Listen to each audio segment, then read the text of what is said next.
Good evening and welcome to the Planning Commission meeting of December 2nd, 2021.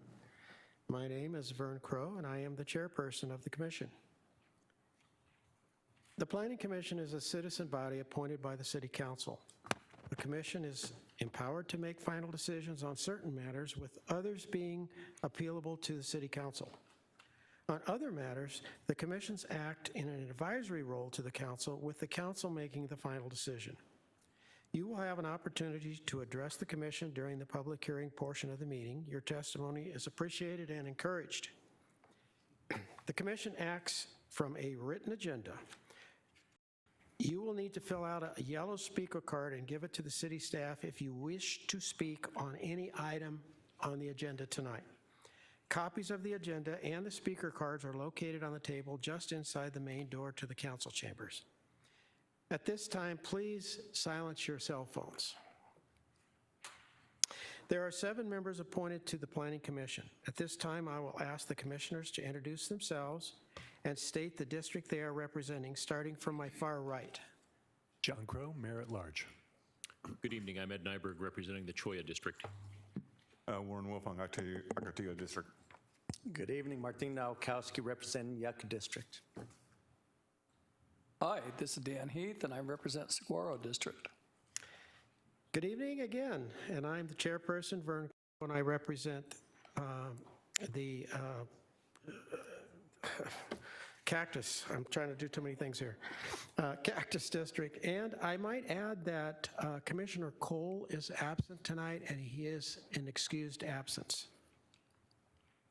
The Planning Commission receives staff assistance and guidance with Planning Division and the City Attorney's Office. Ms. Perry, would you please introduce the city staff who are presenting this evening? Thank you, Chairperson Crow. Good evening, Chairperson Crow and Commissioners again. To my left is Jim Gruber, the Chief Deputy City Attorney. Across the dais is Diana Figueroa, the Recording Secretary. Making presentations before you this evening is Alex Lerma, Planner, Christina Lavelle, Planner, George Gallert, Senior Planner, and Jonathan Ramirez, Associate Planner, and I am Tabitha Perry, Interim Planning Manager. Thank you, Ms. Perry.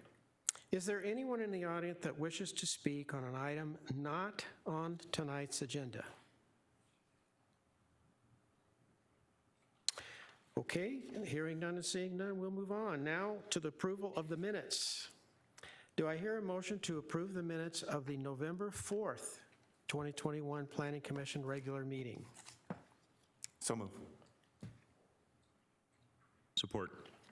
Okay, I have a motion and a second to approve the minutes from November 4th, 2021 Planning Commission. All those in favor say aye. Aye. Aye. Aye. Opposed? Motion carries. Ms. Perry, are there any withdrawals or continuances this evening? Chairperson Crow and Commissioners, yes, there is one. It is Center Line on Glendale General Plan Amendment GPA 21-11 and rezoning application ZON 21-27. Staff is requesting to have this item continue to the next public hearing before Planning Commission, which is scheduled for January the 13th, 2022. Thank you. Is there anyone here tonight that is here to speak on that item that has been continued? Okay. The purpose of the public hearing is to provide interested parties an opportunity to present testimony for the Commission's consideration. We will follow the same procedures for each item tonight. I will call the application number and the name of the applicant. Staff will present their report and answer questions from the Commission. The applicant will be given the opportunity to make a presentation and answer questions from the Commission. Other persons who wish to testify will be asked to do so and answer questions from the Commission. The applicant will then have an opportunity for closing comments. Staff will be asked for any final comments on the application or procedural guidance. And I will then close the public hearing and ask for a motion prior to discussion. If you speak tonight, you will need to state your name and address for the record. If you wish to speak on any item, please be brief and to the point and avoid repetition. I reserve the right to limit the length of the testimony, and in that regard, we normally set it up for 5 minutes. All exhibits shown to the commission become part of the permanent record and must be submitted for the file. If there's large groups, which it doesn't appear to be, but if there happens to be a large group, if you're all one group, we would appreciate it if you would designate a spokesperson so we don't have to go through the same thing multiple times. And applause or disruptions which delay the hearing will not be tolerated. We have 4 public hearing items this evening. And our first agenda item is GPA 2107. And it looks like Mr. Lerma will do the presentation this evening. Welcome, Mr. Lerma. Good evening, Mr. Chair, members of the commission.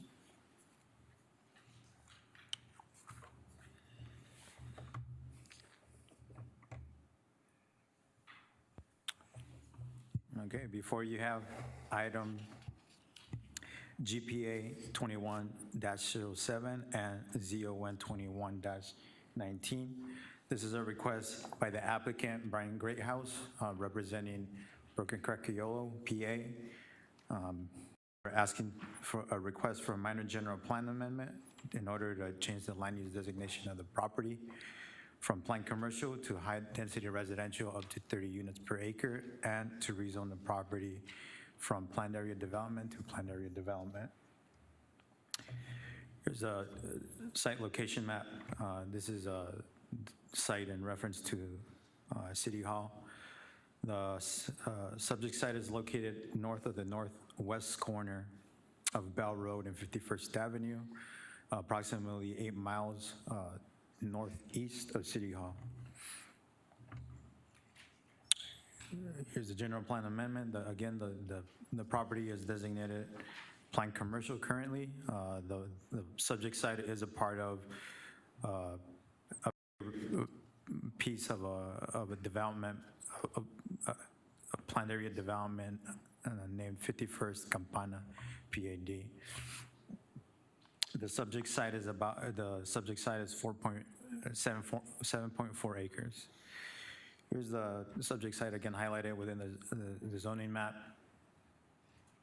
The site is comprised of 4 separate lots, again, and is a part of the 51 Campana PAD. Here's the general area of the site.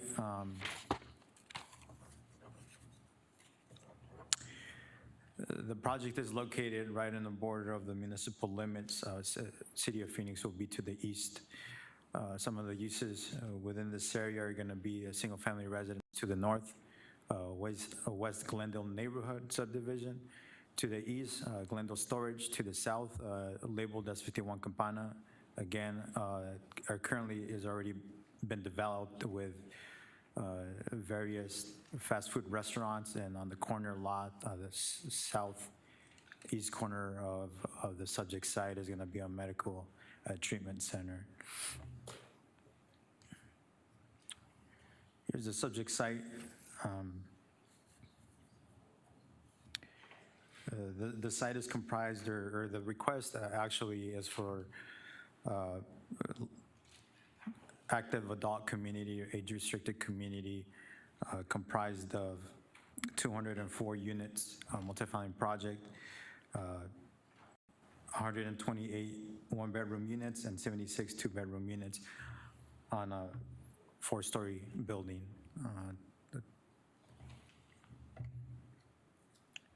Here's a better plan to indicate exactly what the developer is proposing. The bigger building will be the multifamily residential building. Again, it is extended to the south of the property, and it has 2 wings extending out northbound. And the accessory building will be the leasing office and the clubhouse. with amenities in between, located more as a buffer for the property to the north, or the single-family properties to the north. Access to the site will be proposed. The main access will be along 51st Avenue with a secondary access on the south of the property by way of the private drive that's currently already there. The applicant is proposing, some of the amenities the applicant is proposing will be the pool that you see there to the north will be a pool that has an extension of lap lanes, a waterfall, and a shallow area for exercise. Surrounding the pool will be a lounging area, an outdoor dining area with a cooking area as well. A pickleball court will be located directly north of that, or sorry, directly east of that, and in between that will be a natural turf yoga area.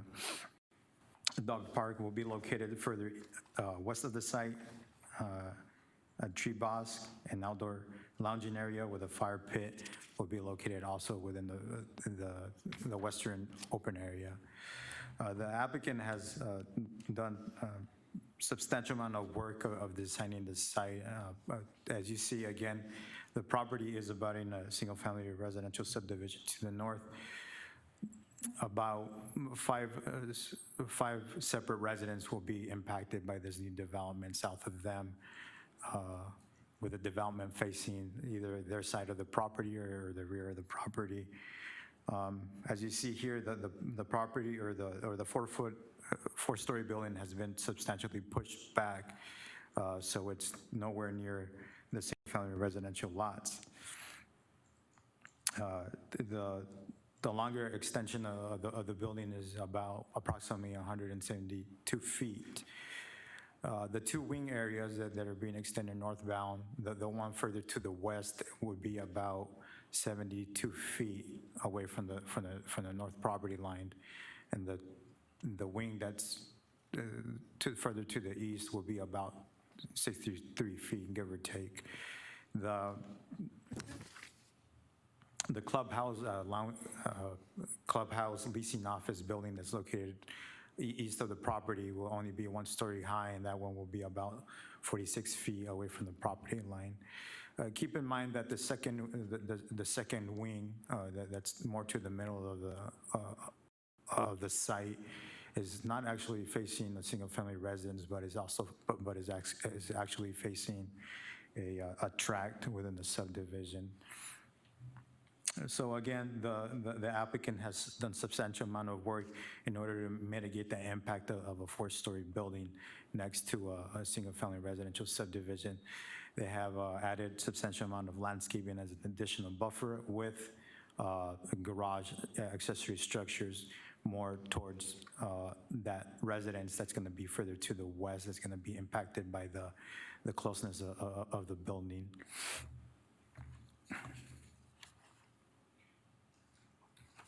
Here you see elevation plans that the applicant has submitted that are currently in review through the design review process. Here's again a different side of the 4-foot residential structure. And again, here's elevation or renderings of the design of the building, what it will look like, as well as the clubhouse. Keep in mind that these are still conceptual renderings, and modifications might be made to these, to this design. The applicant has completed the citizens outreach. The final citizen participation final report was included within the staff report. One thing to keep in mind here is that the applicant did have 2 separate neighborhood meetings. The first neighborhood meeting, there were 2 residents that attended, and the second there was 1 resident that attended. Within the 2 meetings, the residents didn't have any issues or complaints about the conceptual site plan that was presented to them.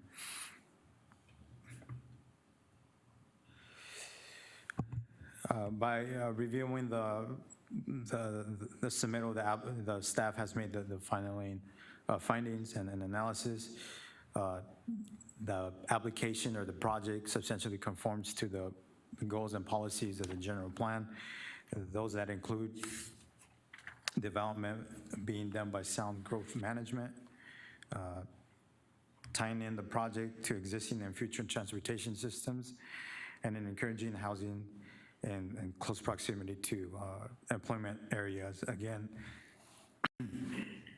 the development will serve more of a transitional use between the already existing commercial uses that are to the south and those of the existing single-family residents to the north.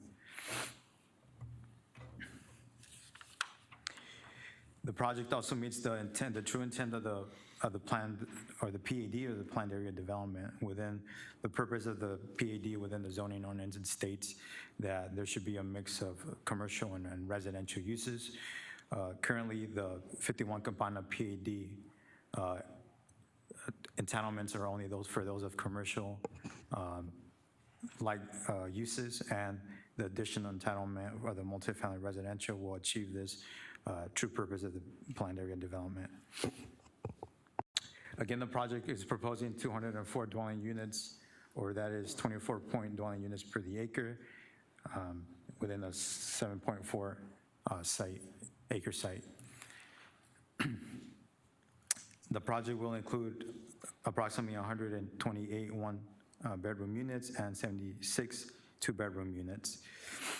And the project will be providing, again, we already talked about the entitlement, about the amenities. Within those amenities are included also 25% open space of open area. We talked about the details about the impact of what the development might have on adjacent property owners, and the project, the applicant has done substantial amount of work in order to have the building layout in a way that reduces the impact of those property owners to the north. On-site traffic will be adequate for the site. Transportation Department has reviewed the traffic impact analysis, the traffic impact statement that the applicant submitted, and the Transportation Department is agreeing since has approved it. There are adequate school facilities within the area, and all internal departments have reviewed it and recommended approval. With that said, should Planning Commission make a motion for this recommendation? It should be for for GPA 21-07, it should be as written. And should the Planning Commission motion to recommend approval of zoning case 21-19, it should be subject to the following stipulations. Stipulation number 1, the development should be in substantial conformance to the planned area development booklet entitled Amberlin Arrowhead, date stamped October 8th, 2021. And before I read stipulation number 2, again, keep in mind that the project is right within the municipal limits of City of Glendale and City of Phoenix. 51st Avenue is controlled by the City of Phoenix. And that, going forward with that comment, the developer will be required to coordinate with the City of Phoenix on the roadway right-of-way requirements, roadway typical section requirements. That includes the lighting, sidewalk, bike lanes, bus lanes, and et cetera, and roadway access locations on 51st Avenue. Mr. Chair, members of the commission, this concludes my presentation. The applicant is here if you guys have any questions for them or for myself. Commissioners, anything for Mr. Lerma? Gee, you did a great job. Nobody's got anything for you, Mr. Lerma. Would the applicant or the applicant's representative like to come up and add anything? Only if necessary. Anything for the applicant's representative? I guess you're good. Thank you.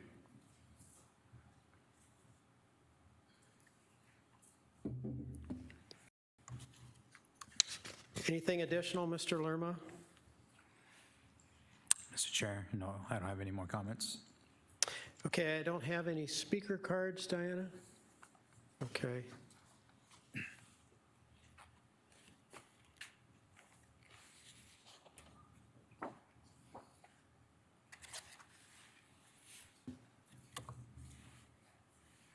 Ms. Perry, are there any final comments or procedural guidance? Chairperson Crow, Commissioner, there's none. Okay. The public hearing for case number GPA 2107 and ZON 21-19 is now closed. And I would like to take these separately. So do I hear a motion for GPA 21-07?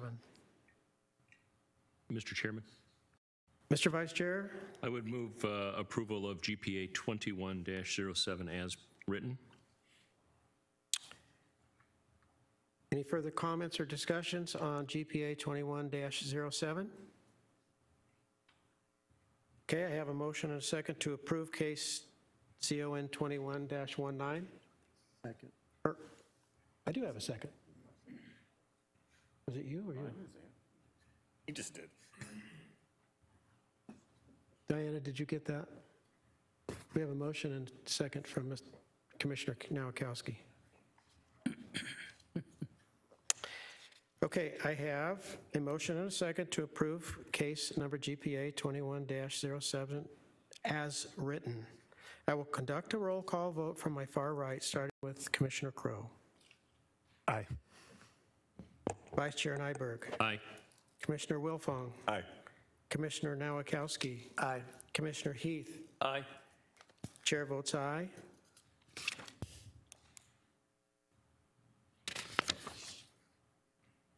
Motion is carried. Mr. Gruber, what are the next steps for this agenda item? Chair, members of the commission, your action with respect to GPA 21-07 is not final. Your recommendation will be forwarded to the city council. Thank you, Mr. Gruber. Okay, I will entertain a motion now for ZON 21-19. Chairman, I move to recommend approval of ZON 21-19, subject to the stipulations contained in the staff report.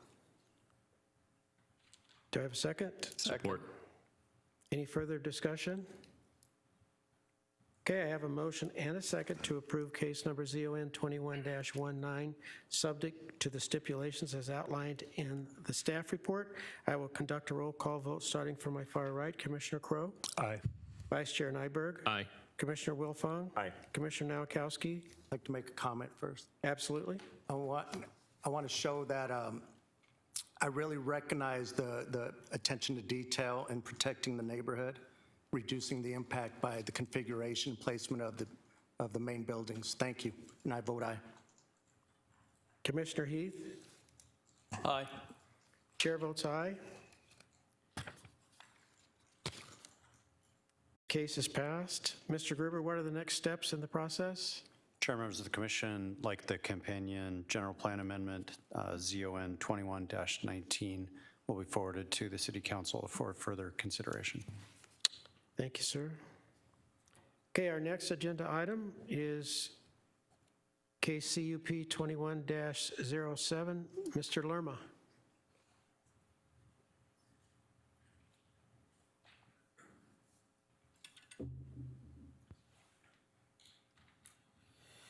Good evening, Mr. Chair, members of the commission. Before you, you have CUP 21-07.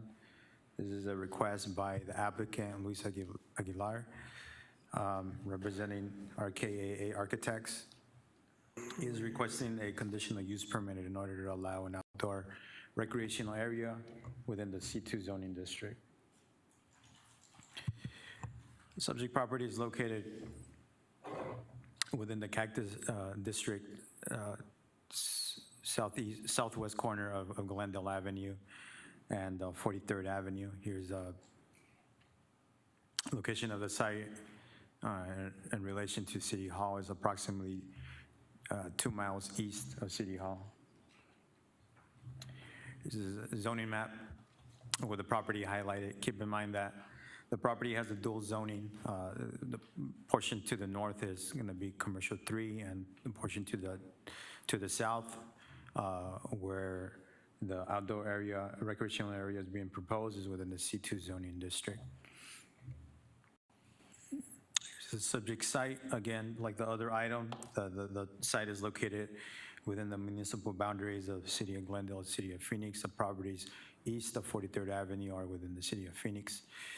The site is comprised of two separate buildings, the standalone building to the southeast of the property and the continuum building running north and south to the west of the property.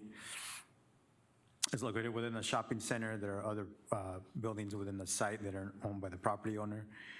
There's a Circle K on the northeast corner of that shopping area, and then there's a minor auto repair building directly north.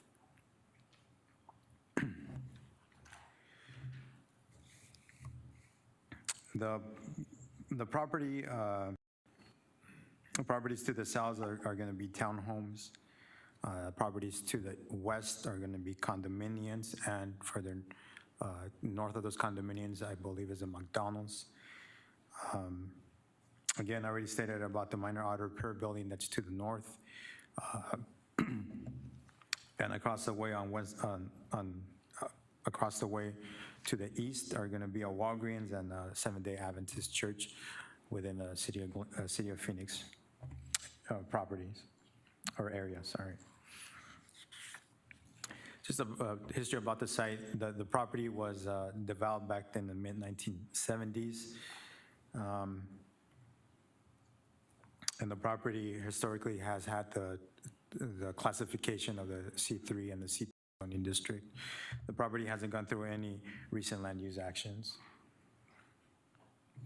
Again, the applicant is requesting a conditional use permit in order to allow an additional entitlement to the site that will be in relation to a proposed fitness center that is being located to the buildings that were located west of the site. This would allow them to have an outdoor exercise area to complement the proposed fitness center. The outdoor area will be located to the rear of the property, what is identified within the site plan as Building B and C, facing 44th Avenue.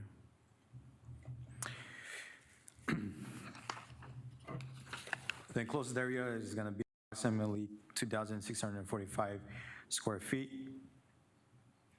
The enclosed area will be enclosed with decorative metal and welding wire mesh, in addition to landscaping area within in front of that enclosed area. That outdoor area will only be accessible internally through the actual building. There will be an emergency exit only for the use.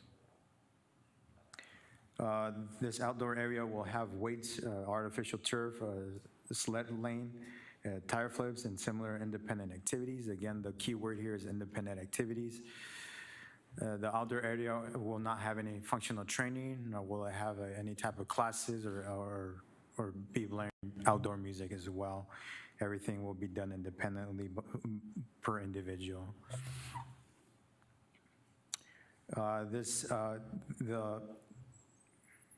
The fitness center is being proposed to be open on a 24-hour, 7 days a week basis. The applicant is proposing to limit the use of this outside exercise area from the hours of 6 a.m. to midnight.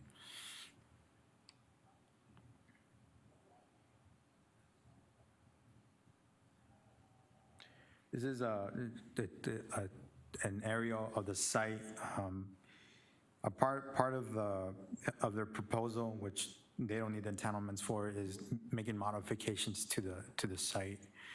As you see here, the buildings have been identified by letters: the building A, building B, D, and C. The area that's in yellow with the hatched lines is building C, is currently not there. This will be part of the process that they're going through right now concurrently for the design review. They're proposing to further expand the building southbound to Lamar Road, which would be in addition to the already proposed fitness center. West of that, as you see a paved area, there's currently a dock area, and that is the area that's going to be converted into the outdoor recreational area. The hatched areas that are identified, the red hatched areas, are going to be a building area that is going to be reduced. What is abutting building A is going to be that building area will be removed, and in place will be landscaping areas and additional parking area. As well as to the north of Building D, that's an existing building that's also going to be removed, and within in place will be additional parking area. Here's the site plan, again, showing the improvements to the site, showing the elimination of that building area abutting Building A, and in place putting parking stalls and additional landscaping area, and the same could be the same for north of Building D. That building area has been removed and parking stalls have been added. Here's a street view of the site, the way it currently looks. This is standing on 43rd Avenue, looking in towards what is identified as Building B right now. Here's a site. This is standing on Lamar Road, looking northbound to the end of Building D. Again, Building C will be located within what we see now as the parking area, and to the rear you'll see the dock area that's going to be converted into the outdoor recreational area. Here's again standing on Lamar Road. The reason I wanted to show this street view is just to show the existing improvements to the site and the existing condominiums or townhomes to the west of the site. You'll see there's substantial amount of space. There's a driving lane behind the buildings, and then there's a 6-foot wall to separate the residential use and the commercial use. Here's the conceptual elevations that are currently being reviewed again through design review, just showing the modifications that are going to be done to the exterior of the building. This is again showing Building B and C. The elevation that's shown labeled as south elevation and west elevation. Keep in mind that this is showing already the outdoor exercise area with the landscaping trimming to further buffer the noise of this outdoor exercise area. The applicant has completed their citizens outreach. The final report is attached to the staff report. The neighborhood meeting, there was only one resident who attended. He had no issues in relation to the project.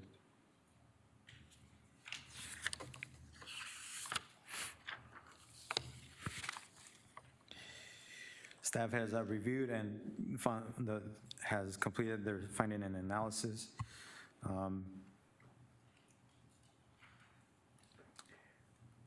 All city departments have reviewed and have recommended approval of the site or of this additional entitlement. The outdoor area will be located rear of the property, having no impact towards the shopping center itself and the use of the shopping center.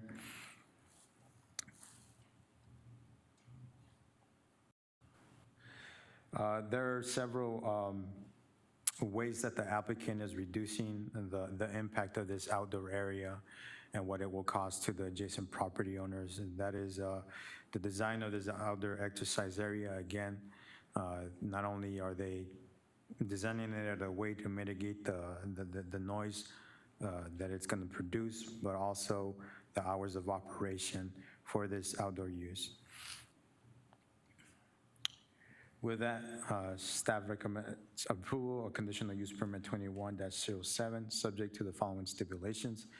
The development shall be in substantial conformance with a site plan date stamped October 24th, 2021, and the project narrative date stamped September 24th, 2021, subject to design review approval by the Development Service Department. Mr. Chair, members of the commission, this concludes my presentation. If commissioners have any questions for myself or the applicant, he is also here. Commissioners, anything for Mr. Lerma? Commissioner Nowakowski? Just curious, I really like seeing the conceptual elevations, that page, where it shows improvement to the storefront. And I know this is probably built 50 years ago. In the site plan, it shows I think in your presentation, you mentioned improvements would be to Building B and C. How about Building D on the far north end? Is the storefront improvements extend to Building D? Yes, they do. Mr. Chair, Commissioner Nowakowski, improvements will also be done to those areas of the buildings, Building A and Building D, where the building footprint will be reduced. Those areas will also have exterior modifications done to them. All right, time for a facelift. Thank you. Commissioners, anything else from Mr. Lerma? Thank you, Mr. Lerma. Would the applicant or applicant's representative like to come forward and add anything? Chairman, no, I don't have any further comments. I think Mr. Lerman did an excellent job in his presentation. Thank you, sir. Commissioners, anything else? I have no speaker cards. Is there anybody in the audience that would like to address this agenda item? Okay. The public hearing for, Ms. Perry, are there any final comments that you'd like to make or any procedural guidance? Chairperson Crow, Commissioner, there's none. Thank you. The public hearing for case number CUP 21-07 is now closed. Do I hear a motion? Mr. Chair, I move to approve CUP 21-07 per the findings and subject to the stipulations contained in the staff report. Do I have a second? Second. Okay, I have a motion and a second to approve case number CUP 2107, subject to the stipulations as outlined in the staff report. Any further discussions, gentlemen?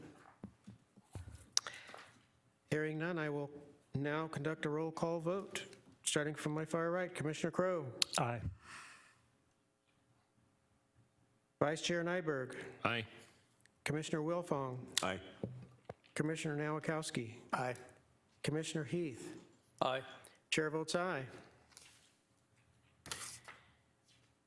Okay, Mr. Gruber, what are the next steps in the process?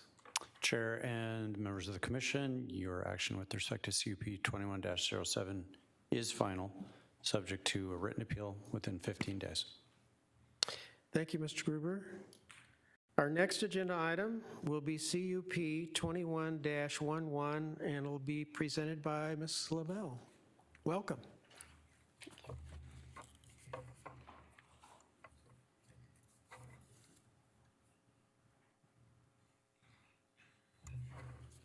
Good evening, Chairperson Crow and Commission members. My name is Christina Lavelle, and I'm a Planning Project Manager for the City of Glendale. Tonight, I will be presenting the Pawn Shop Relocation Conditional Use Permit, CUP 21-11. This request is from Neil Yukos, representing 43rd Avenue LLC. And he is requesting a conditional use approval to operate a pawn shop in an existing tenant space in a C2 zoning district. Conditional use approval is required of section 5.754I of the City of Glendale Ordinance. This is the vicinity map showing the subject property in relation to City Hall. As you can see, it is northeast of City Hall, and it is approximately 3 miles away. Here's a zoning map that just gives you a context of the location. This property is obviously C2, it abuts 43rd Avenue, which is just adjacent and to the city of Phoenix. To the north is R16, single-family residential. To the west is R3, multifamily residential. And to the south is general commercial as well as multifamily residential. As a point of interest, this property is actually totally surrounded by C2 zoning. So here is an aerial map showing the location of the tenant space that the applicant is asking for the conditional use permit. This is an existing tenant space within the Olive Crossing Shopping Center. It's a fully developed site. The applicant is not proposing any exterior modifications, any additions to the footprint. They're just asking for the CUP for the use. So some of the project details. A pawn shop is required to have conditional use approval from the Planning Commission when it is in a C2 zoning district. This is an existing tenant space. It's in Olive Crossing Shopping Center. The applicant is proposing to have their operational hours Monday through Friday, 9 a.m. to 6 p.m., Saturday, 9 a.m. to 5 p.m., and they will be closed on Sundays. The applicant has noted that they intend to have 4 full-time employees, and that the employees will be using the shared on-site parking with customers.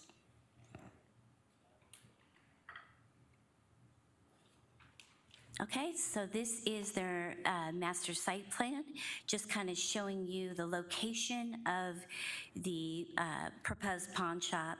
As you can see, there are 2 access points for this development. There is shared parking that is provided directly in front of the use, as well as adequate parking along 43rd Avenue and interior to the site. And again, the tenant space is about 4,500 square feet. The applicant has and staff have gone through the public involvement process and met all of the requirements of the state and the local statutes. There was the applicant held a neighborhood meeting, which was on October 26, 2021, and there was no one except for staff and the applicant attended, and there were no comments received on this application.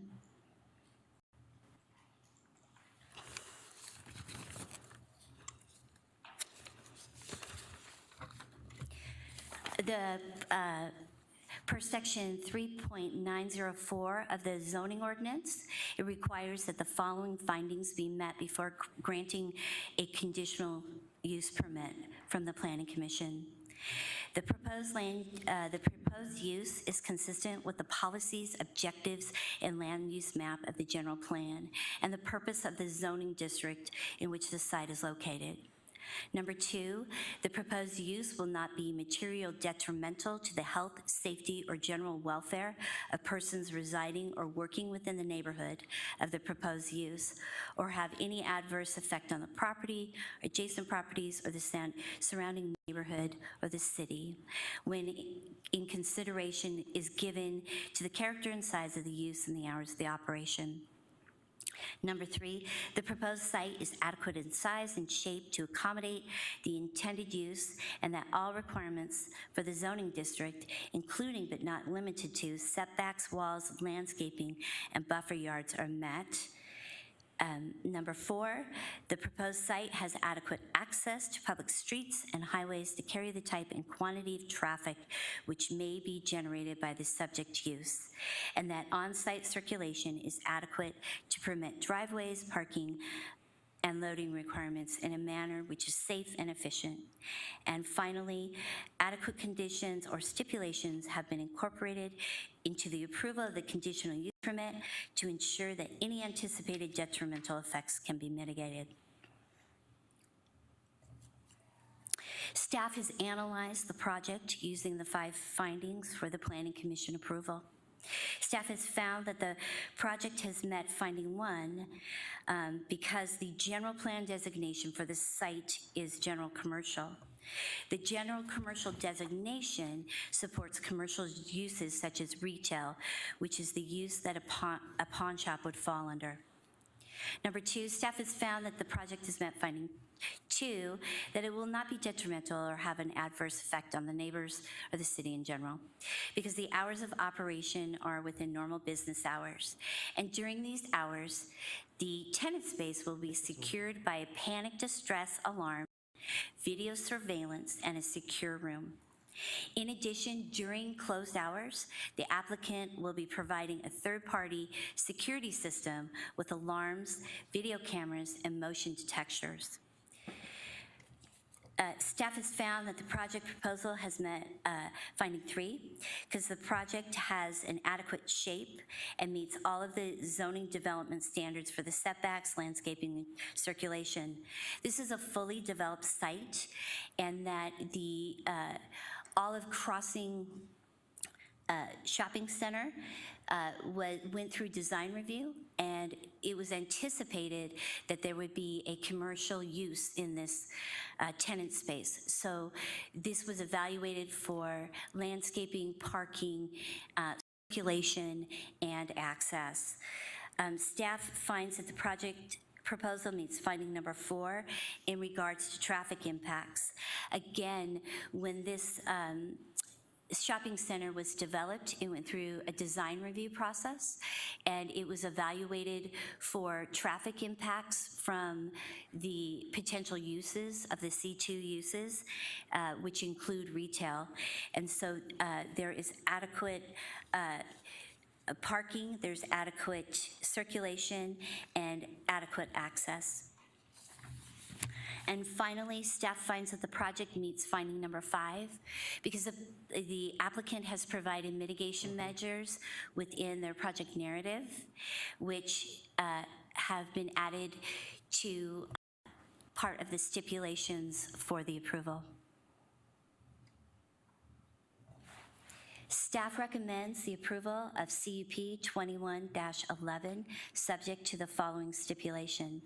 Business operations shall be in substantial conformance with the project narrative, date stamped November 1st, 2021, and the site plan date stamped September 9th, 2021. Mr. Chair and Commissioners, that concludes my presentation. I'll be happy to answer any questions you may have. The applicant is also available if you would like to ask him some questions. Thank you, Ms. Lavelle. Commissioners, anything for Ms. Lavelle? Yeah. Commissioner Nowakowski? Ms. Lavelle, one point of clarification. When the applicant sent out the neighborhood notice, the operation hours were different, what he was stating to the neighborhood. Mm-hmm. He had Monday through Saturday, 9 to 6, Sunday, noon to 5 p.m., Mm-hmm. and you stated that it's Monday through Friday, 9 to 6, Saturday, 9 to 5, closed on Sunday? Yes, so the narrative was changed, and that it just wasn't it wasn't reflected in the neighborhood meeting. Okay. So the applicant's, Yes. Mhm. okay. All right, thank you. Any other questions? Commissioners? Thank you, Ms. Lavelle. Thank you. Would the applicant or applicant's representative like to come forward and add anything? I'd like to make one quick comment. Sure. Name and address for the record, please, sir. Of course. My name is Neil Euclid. I reside at 935 North Somerset Circle in Mesa, Arizona. The one item I wanted to just clarify is that I'm not opening a new shop. I'm relocating my old shop, so I wanted to make that clarification. Everything else is pretty much in the narrative, and I don't need to, Okay. you know. Commissioners, anything for Mr. Euclid? Thank you. I think we're good. I do not have any speaker cards, Diana, correct? Okay. Is there anybody in the audience that would like to speak on this agenda item?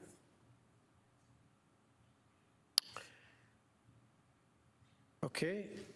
Ms. Perry, are there any final comments or procedural guidance? Chairperson Crow, Commissioners, I believe you guys have all the information, so there's no additional information to provide. Thank you.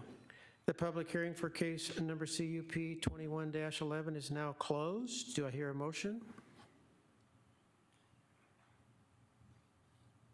Chair, I'll make a motion to approve CUP 21-11 as written, subject to stipulations.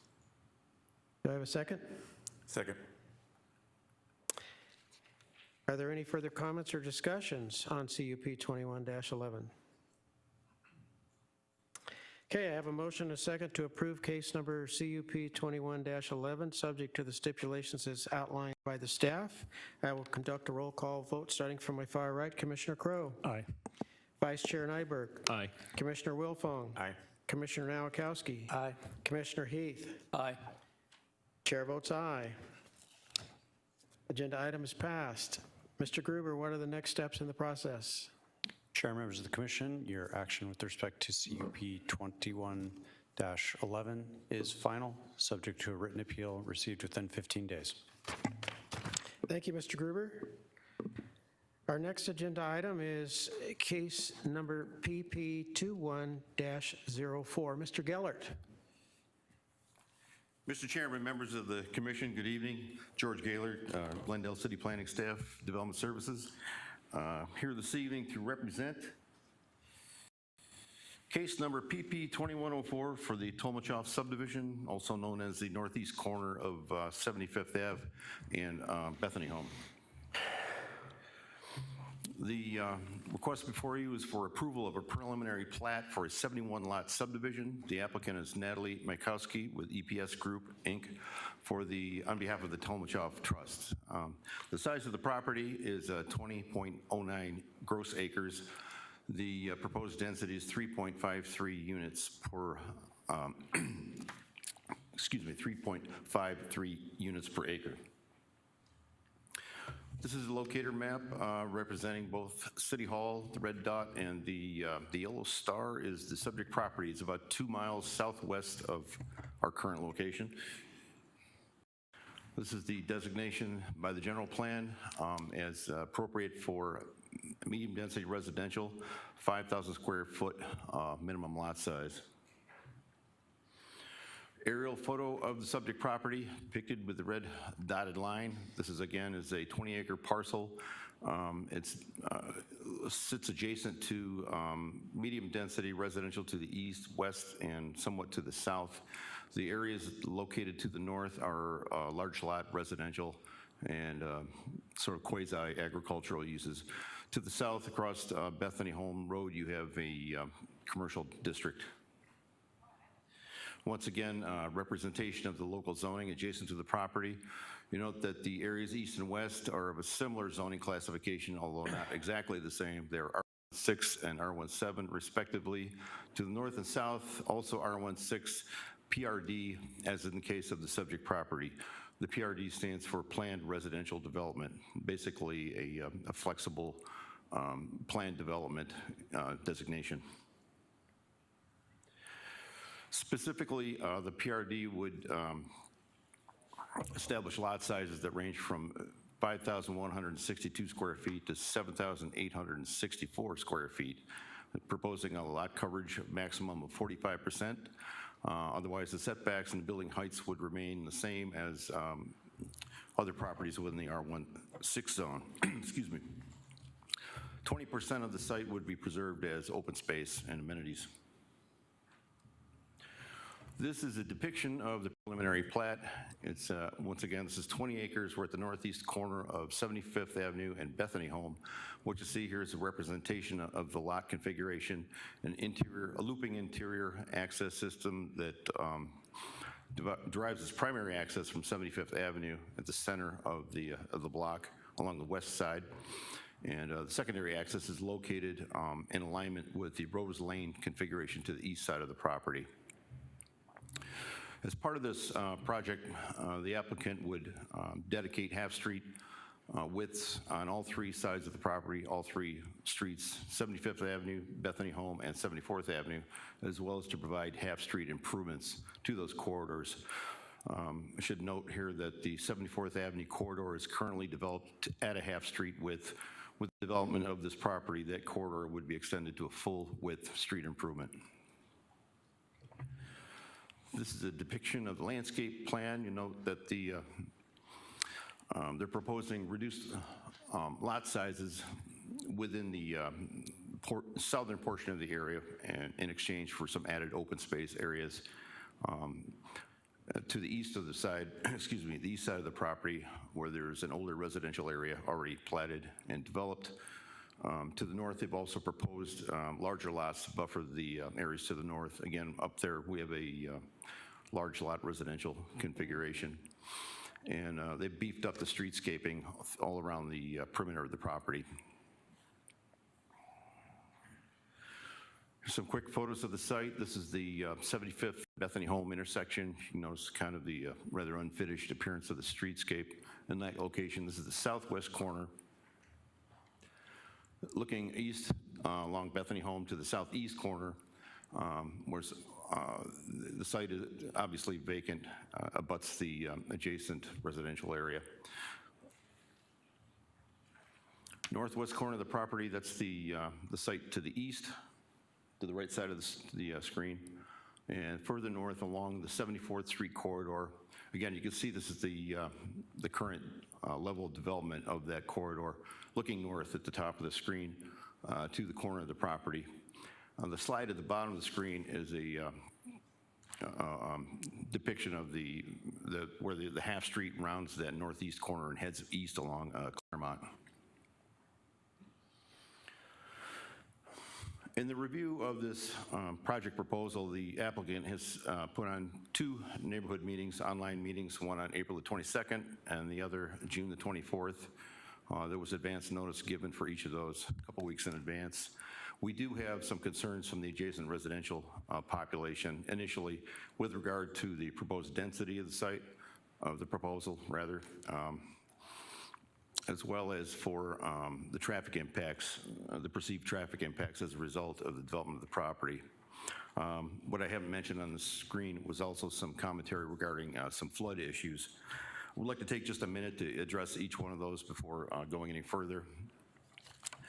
With regard to density, the applicant is proposing a density that's actually less than what has already been entitled by the zoning action that occurred in 1984 for R16 PRD. It's a 20-acre parcel. They're proposing 71 lots on the site. Just by comparison with the neighborhood next door, 20 acres would cover about 80 lots of that block. So what they're proposing is 71, so the density is actually slightly less. It may look like more because the lots are smaller, they're tighter, but they're surrounded by open space as well. What the PRD enables is variation in lot width, depth, lot coverage, and the setbacks. Although in this instance, the setbacks have not been changed. And once again, along the east side of the property, they're offering a fairly substantial open space buffer as transition between the kind of housing product that's being offered here and the existing residential area to the east. And there have been some added costs to do that because they've had to elevate that side of the property as part of that development. With regard to the flooding issue, you may be aware that there's some ponding that presently occurs at the intersection of 75th Avenue and Bethany Home. There is some ponding that occurs on down the street along Bethany Home that the city's in the process of responding to. We've got some matched funding that has already been awarded, and the project is right at the top of the list. But the other thing I want to say was that in the development of this proposal, the ponding, the flood issue at the intersection of 74th would actually be improved with this development. With regard to the traffic issue, again, the applicant is dedicating right-of-way on 3 sides and making improvements to all 3 of those street corridors. The 74th Street corridor, again, the half street will become a full street with rather pleasant streetscape improvement along that corridor. We have heard from the community again regarding the perceived impact to 74th Avenue with the development of this project. We're adding 71 homes along the west side. There will obviously be some level of traffic impact. One of the primary concerns that they've had is to the constriction that occurs further north along 74th Ave as it rounds the corner onto Claremont. There is an extension of that half-street corridor, or half-street width, that proceeds for about 300 feet east of the Claremont intersection.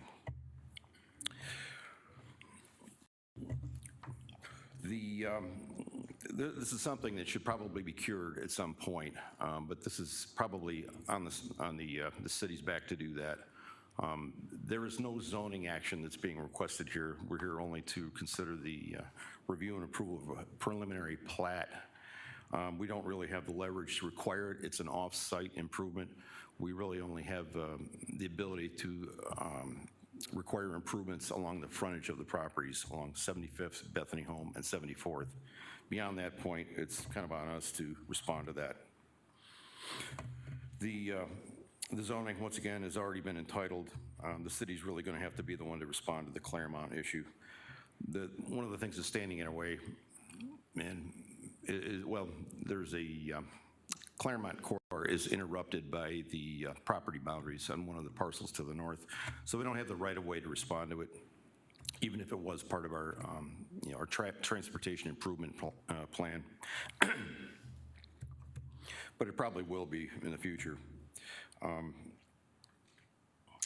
What we're proposing in the meantime, because there will be some additional traffic on that corridor, is probably a series of speed bumps to slow the traffic.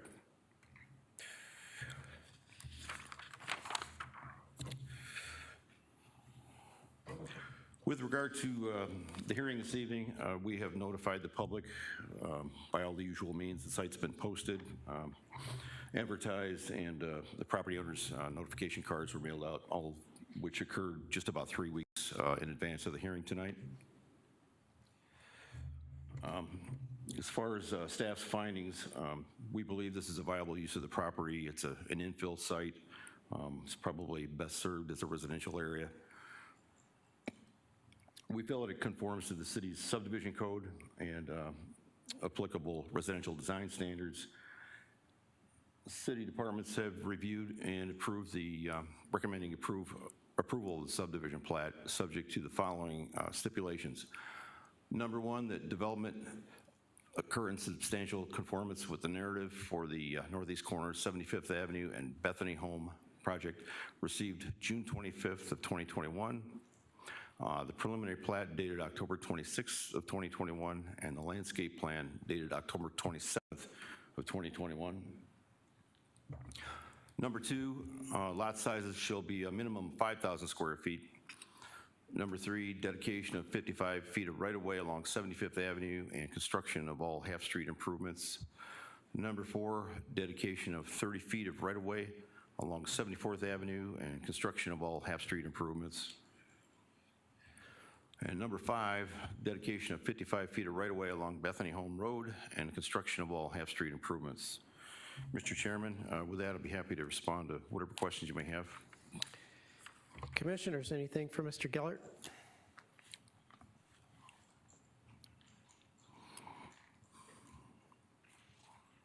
Thank you, Mr. Gellert. Sure, thank you. Would the applicant or applicant's representative like to come forward and add anything? Only if you have questions of us. Gentlemen?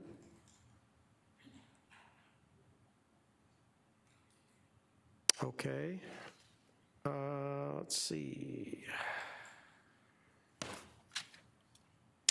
I have received 3 speaker cards on this particular item. Would Terry Starr please step forward to the podium and state your name and address for the record, please? Good evening, Commissioner and Commissioners. I'm Terry Starr. I live at 7350 West Rose Lane, right there on the thing. Our family moved onto Rose Lane April 1st, 1978. We are the last of the original owners on Rose Lane. Over the years, we've enjoyed watching the alfalfa and the corn grow in the fields. Earlier this week, a flock of about 50 geese landed in the fields, so we will miss seeing them come every year. I do have some concerns, and one is at the corner of 74th Avenue in Claremont. It's a one-lane road turning onto another one-lane road. You cannot see around that corner until you're right in the corner. It only goes for four houses, and then it widens up. You should see the trouble the school buses, the garbage trucks, and the fire trucks have getting around that corner. Just today, the garbage truck hit the sign. It hit the sign about noon today. Those garbage drivers go there twice a day on Thursdays every week. They know the area, and he still hit the sign. They have to go out into the dirt to even try to even make that corner, and there's a solid fence on the other side, so they make these wide turns. When at the public meetings in April and June, Beazer representatives said they would put speed cushions on 74th Avenue and continue discussions with city engineers about this corner. I'm asking if these discussions have continued. Both council members, Clark and Aldama, asked that this corner issue be addressed before the approval of this property is completed. At that meeting, the owner of one of the two properties on the north side of Claremont, Rebecca Johnson, said that she would be willing to have talks with the city about this corner. Did Beazer or the city engineers follow through and talk with her? Beazer is brushing off an existing problem and not realizing that it may be made worse if the corner is not improved. Opening our neighborhood to 75th Avenue will allow non-residents of both the new property and our neighborhood to cut through and to avoid the light at Bethany, and will make the corner even more dangerous by adding more traffic in our neighborhood.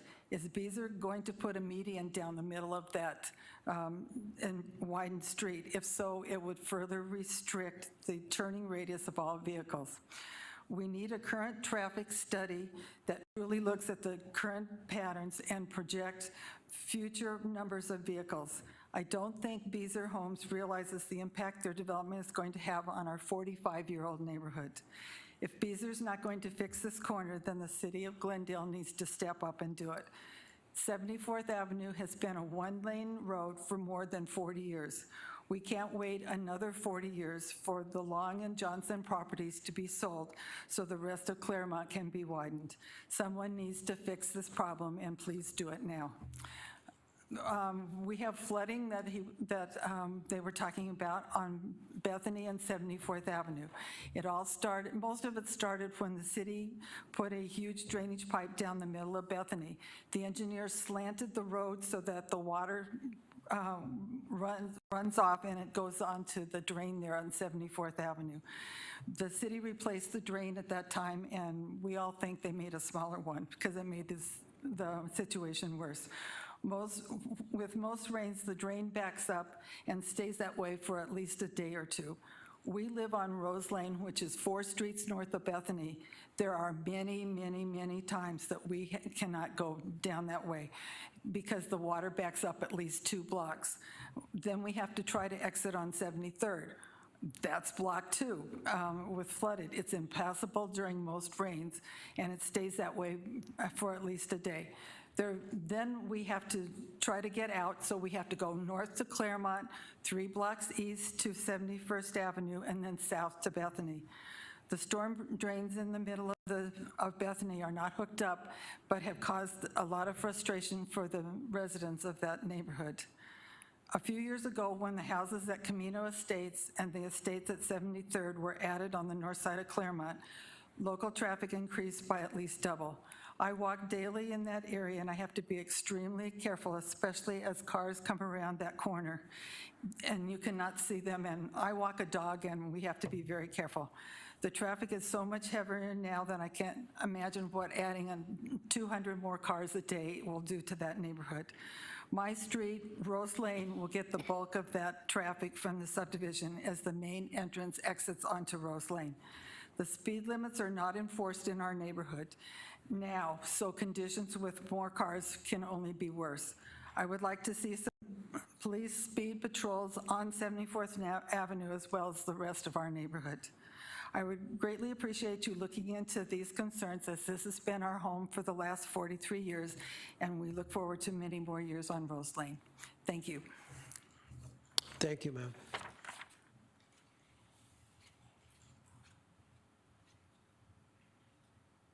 Mr. Steve Poole.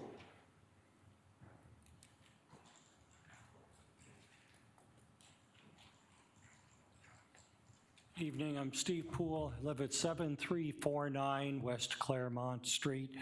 That's like the second house east of 74th Avenue.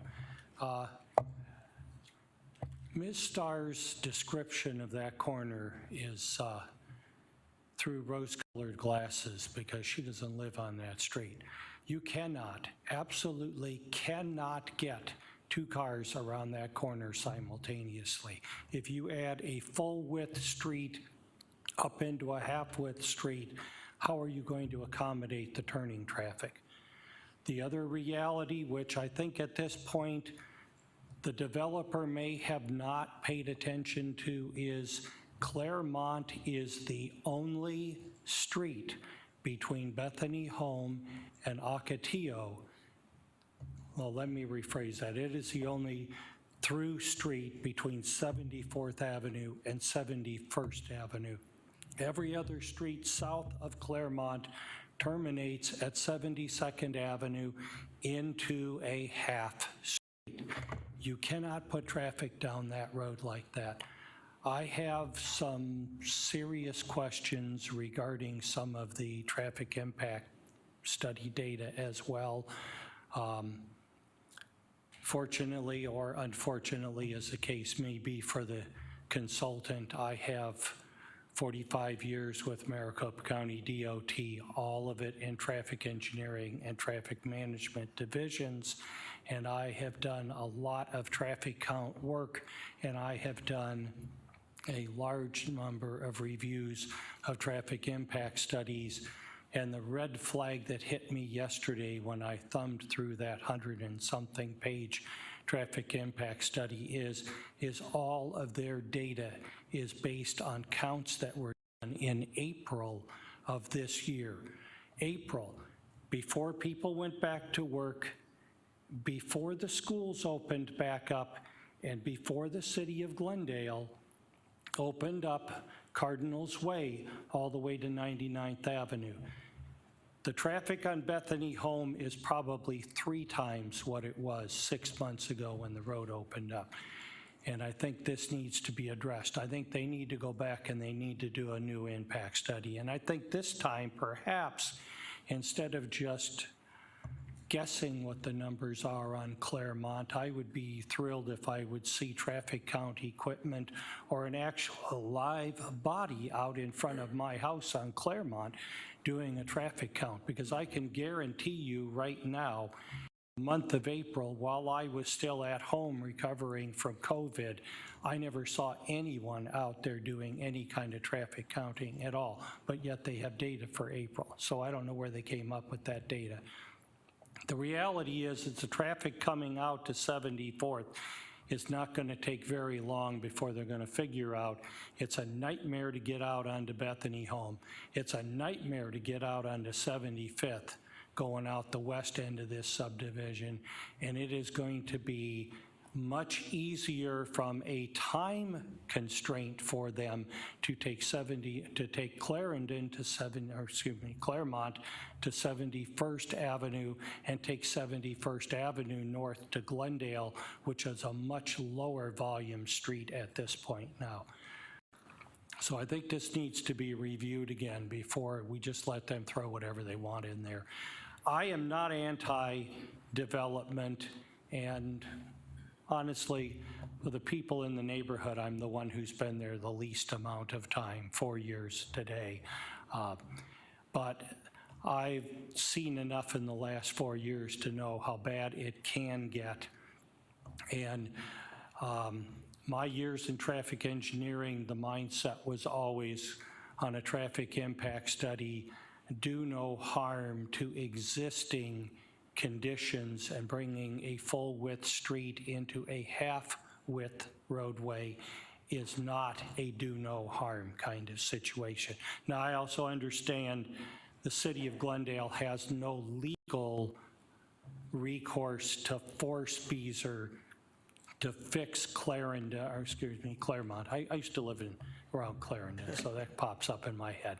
But I understand the city has no requirement to fix Claremont, to bring it out to a full width street, and I would not ask the city to force Beazer to do that. All I'm asking is whatever Beazer does at the north end of their street width improvement to Claremont makes allowances at Claremont to make that a safe intersection to come west to south and north to east around the corner, and to be able to get 2 cars around that corner at the same time. Thank you, sir. Okay, thank you. Appreciate it.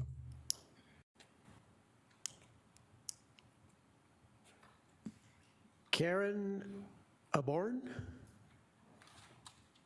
I hope I didn't slaughter that last name. Abernay? I don't know.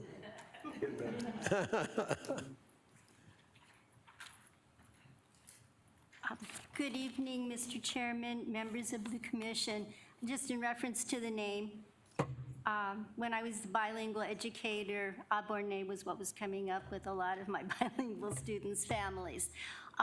As a point of information, we pronounce it Aborn, but we're really not too sure about the actual pronunciation because my father-in-law chose that name off of a tombstone in New York City back in the 20s because there was discrimination going on about what his last name really was, and so he picked something that was a bit more generic.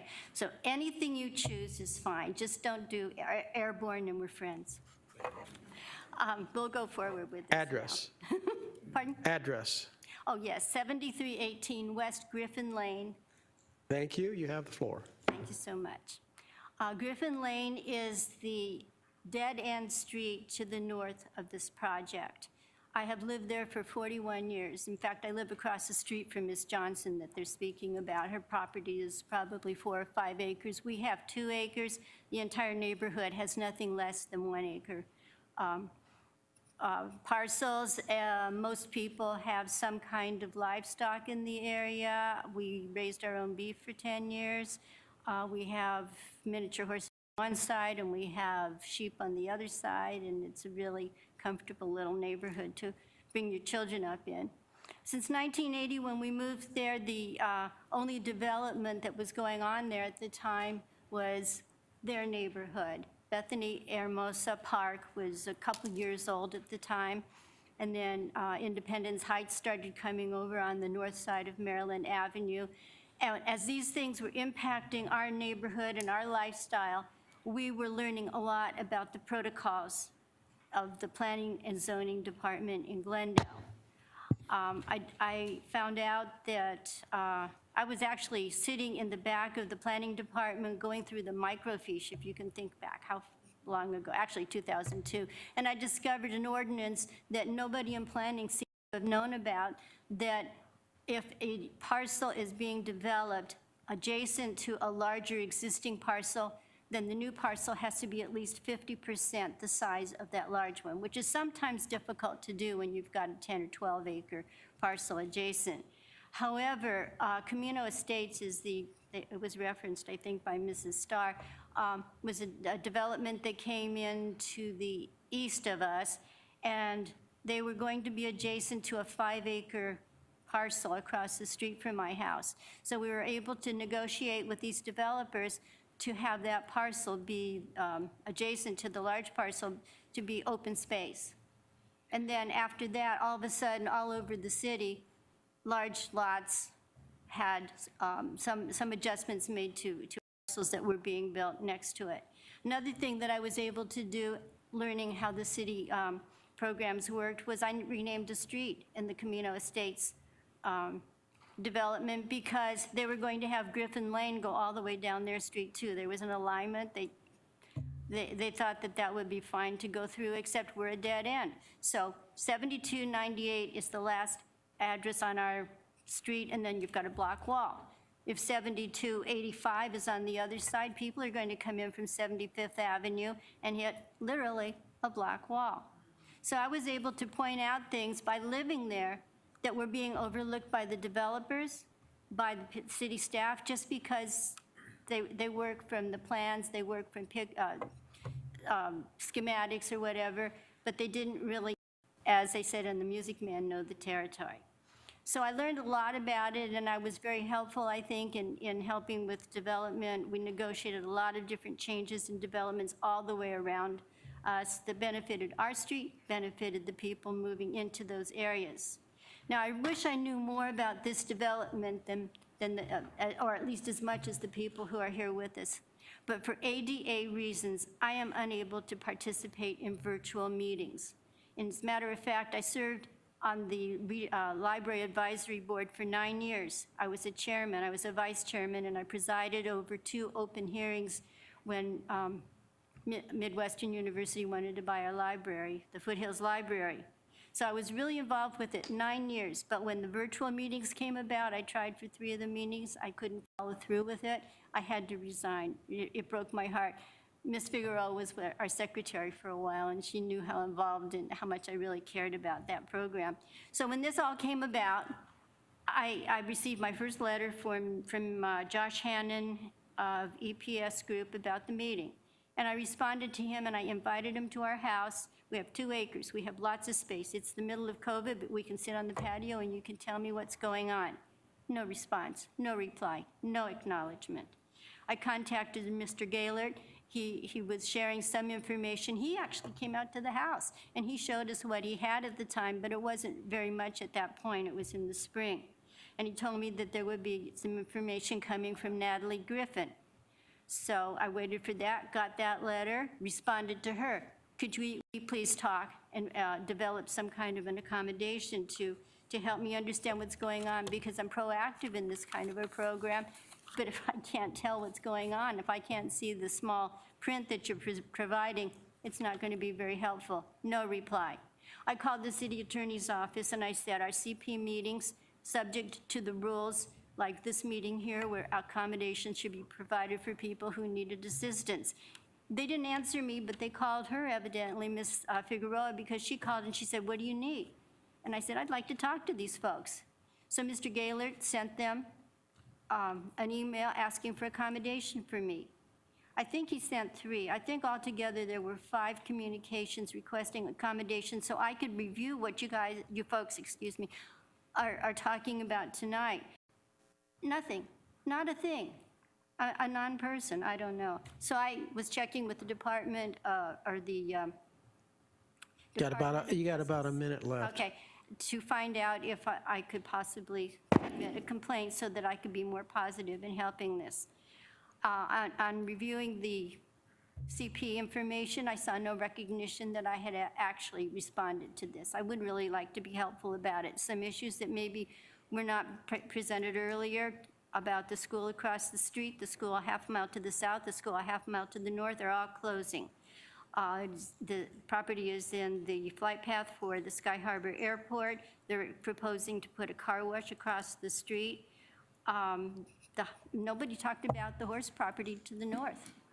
And there's plenty of dust and plenty of flies, and I don't know if there's any mitigation. And also the buildings on the west side, I call it a heat sink. They're going to be subject to an awful lot of heat, and somebody at Beazer ought to know that they ought to put a little more insulation into those buildings. But nobody wants to talk to me. But thank you for your attention and your courtesy and for listening. Thank you very much.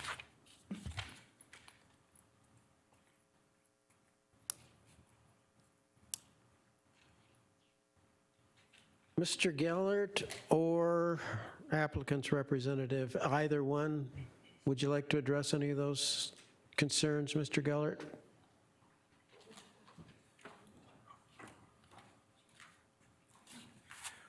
I don't have too much to offer on what I've already said about the traffic issue.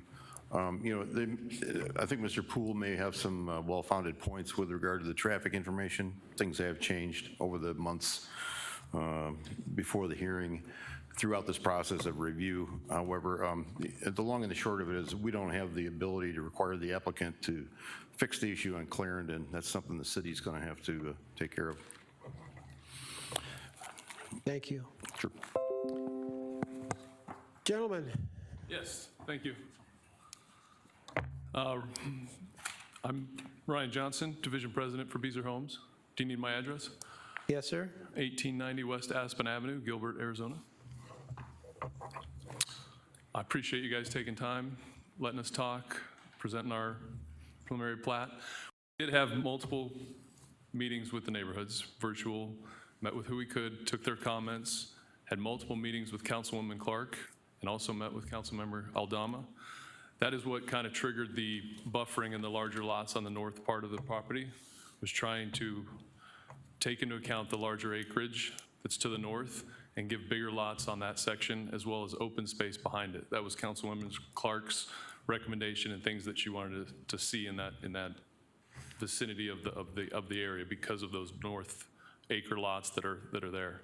But we took into account, we tried to do the buffering on 74th. We're improving the entire street on 74th, so that is not going to be a half street anymore. So it will be easier to turn. But unfortunately, the property that we're buying has no right-of-way on Claremont. So the ability to widen that street is not something we can do with the property that we're buying. We've had multiple meetings with the staff. This is now our third submittal here.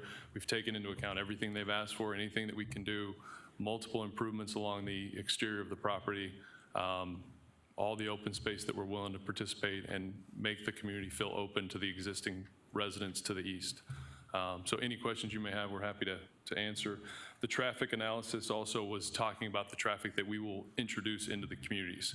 So timing of when the analysis was done doesn't really change things because it was saying based on the 71 residents that we're bringing in or the 71 homes, what kind of traffic are we going to be putting out at any time of the year into the surrounding area.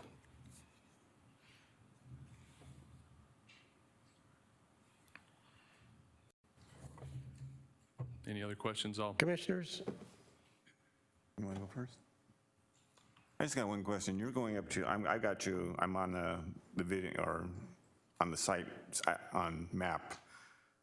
Are you going up to the irrigation ditch? Is that where your property line ends? Just right there, yep. Okay, so then you got the irrigation just makes like a little hang to the left or right, however you want to do it, then it falls down Claremont. In that general area, are you making that like a I would say a round area, kind of like, to make it swing around type thing for that corner? We'll, our design will add as much pavement in that area as we can in the right-of-way with the street section. I believe it's about an additional 20 or 25 feet of pavement all the way north to our property line, which is going to improve over 50% of that intersection. All right. Cars, trucks, buses make that turn. We can do some things with striping and delineation to help vehicles navigate that turn. So in that sense, we're making it better. Making it better. For the turns. That was my second question was, are you going to try to stripe it so it kind of like leads them out around that edge? Absolutely. Yeah, we'll work with your traffic engineer. We talked to him yesterday. We met with him, the city traffic engineer, when we get to final design and come up with something, striping and signage, barricades or something down the middle. Someone mentioned a median. I don't know if we can put a median down there. I don't think it's the I don't think something, but there's other things we can do for delineation of the traffic directions, so you don't have any possibility of head-on collisions. Okay. Just one question for Mr. Gerhardt. Is the city looking at maybe expanding that road? Because there is a dirt area that's looks available to pave. Are they looking to expand that area? There's no plans at this point in time. It has not been identified as a traffic improvement yet. With the development of this project, I wouldn't doubt that it, climbs the ladder, but it really hasn't been identified yet, so I can't speak for them. Okay, I was going to say, because you still got the irrigation ditch sitting right there, so I was just wondering. Yeah, they did take a look at it as part of this process. We were encouraging, them to participate in that improvement, but, we can't really require it again. They took a look at the alignment and the fact that the ditch is there, what it's going to cost to move it, and it's expensive. Okay. For the size of the project. Okay, thank you for everyone.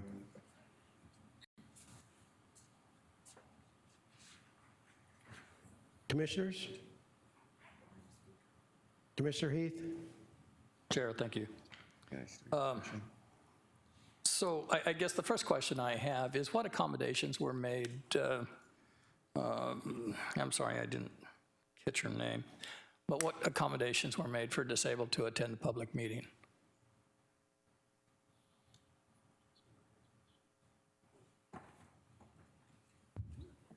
We did have the 2 virtual meetings. I would have to check with EPS on the request for meetings, but we were not aware. We held 2 virtual.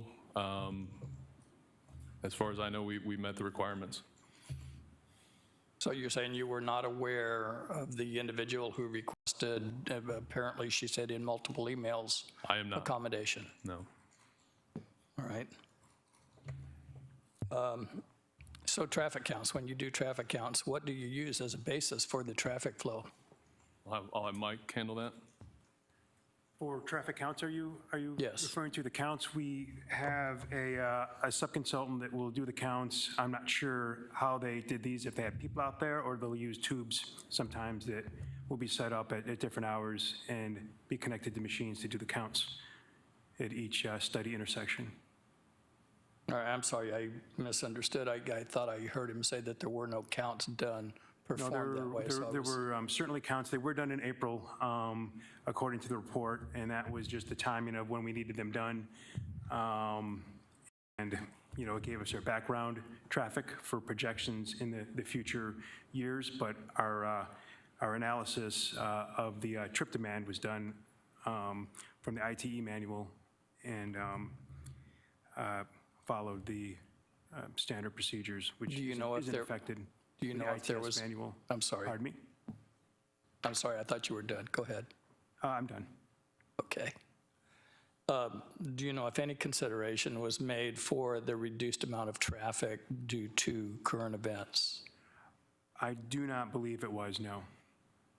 And do you know if there was any study of traffic incidents occurring at the corners of 74th and Claremont? There was not. There was not, so none of that was studied. No. All right, thank you. Commissioner Nowakowski? In your planning to put the exit on 74th Avenue at Rose Lane, was there any consideration putting it further south?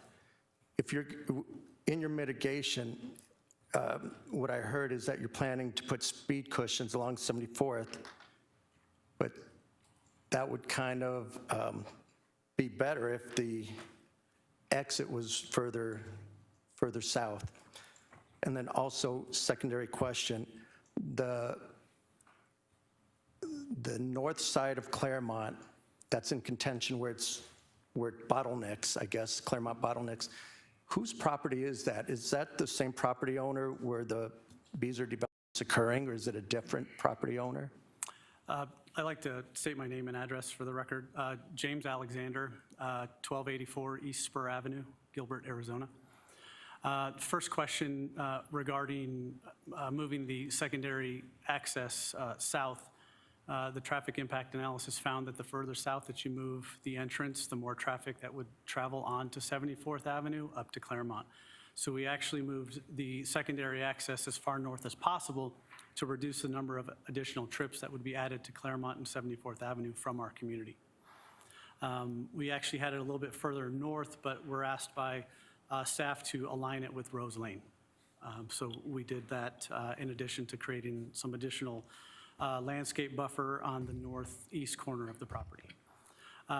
Regarding the speed cushions in conversations with staff yesterday, the speed cushions would primarily be on the northern part of 74th Avenue to reduce the speeds approaching that turn, and we would be leaving them off further south to assist with the flooding that was discussed earlier, to allow the water to flow into the inlets that would then take it into the retention areas. And I'm sorry, there was one last question. Who owns that right away? That's The the area problem. that's in contention is owned by two different owners.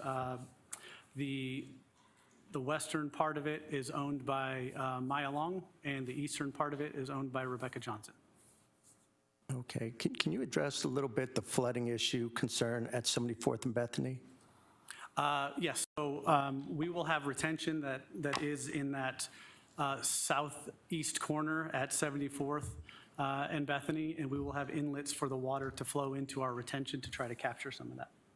And the improvements are half-street improvements to the street, putting in curb and gutter and putting a proper crown on the road is going to help that as well.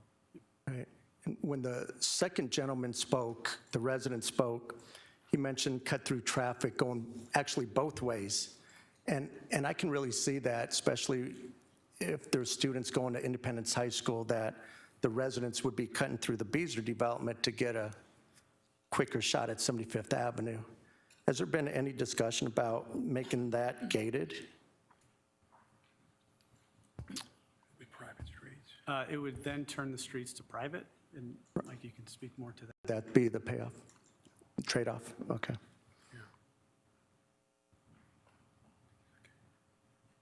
Any other questions that we can address?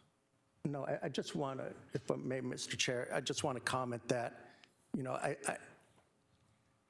I've lived in the area, I have friends in the area, and I visit, I understand the area. And the 71 homes is a lot better than the 80 that was proposed in April. And I heard multifamily, you know, I went to a meeting years and years ago about multifamily going in this, and the neighborhood came unglued. And so I did see the effort with the buffering, and I saw that, you know, it was, you know, there's 90 homes in the existing neighborhood, and there's 71 in this one, which has, I think, a larger footprint. So I do see the work in mitigating, you know, the impact on the neighborhood, and I appreciate that. But that area of Claremont and 74th is the issue, and the gentleman is correct. Claremont is the only shot to 71st, which takes you directly to Glendale and Bethany. And there's also by the church, the one car on that road. So I want to thank you. I do see the effort, and I do understand that issue at Claremont. And I'm not quite sure, Mr. Gaylor, what happens from here to, if it's approved to council, because I heard the names Councilmember Clark and Aldama, and I'm sure there's some discussions that if you're privy to share with us. Well, from here, I would say that's a good question.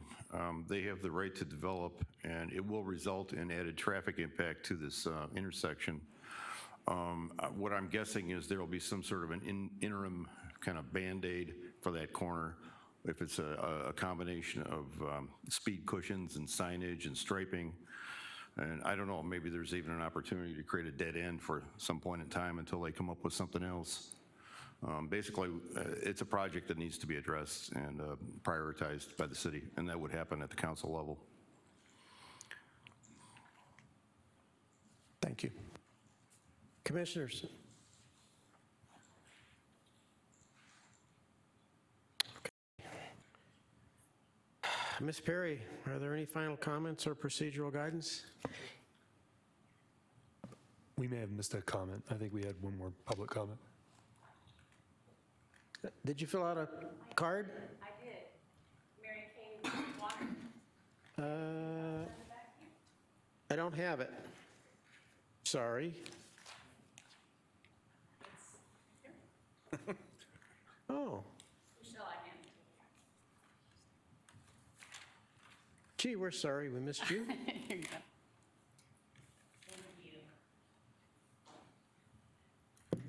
Thank you so much. My name is Mary Kay Warner, and I live at 7328 West Cavalier Drive. Cavalier is just one block north of Bethany. My husband and I have lived there for 28 years, raising our babies, and I actually bought my mom and dad's old home, and they bought it in 74. But I guess I want to just echo what everybody has said. I don't want to take much of your time. I know it's getting late. I love our neighborhood. 28 years in that area right there, there's a reason why my husband and I have stayed. We've raised our 3 kids. They just recently, in 3 years, all got married and then started having babies. So I'm now having grandbabies there. I love it. I love our neighbors. We got good quality people there. But I've always wondered why Glendale, and maybe this is not the place to say it, but I'm gonna just share it. Why I feel like we've kind of been left alone, and there's some things that have needed to be fixed for a very long time, and we're seeing it now. And I don't necessarily think Beezer has to fix that street. Somehow Glendale should have fixed that street a long time ago. We had a mass exodus in 2008 and 2009. My husband and I really prayed about moving, but we didn't. We stayed, and we're thankful we did. My house is worth 300-something thousand right now. We could move, but we're not going to. We love it. I miss my field. I will miss it. But I understand development. Kind of excited about, there's a little park, I think. My grandbabies will be going to that, and I'm one of the ones that was at that first or second meeting that said, can we make your homes look, can we make your site look more like ours? That those need to be bigger lots. Like home has been there a long time. I love Glendale. I'm a Glendale girl. I graduated from Independence High School.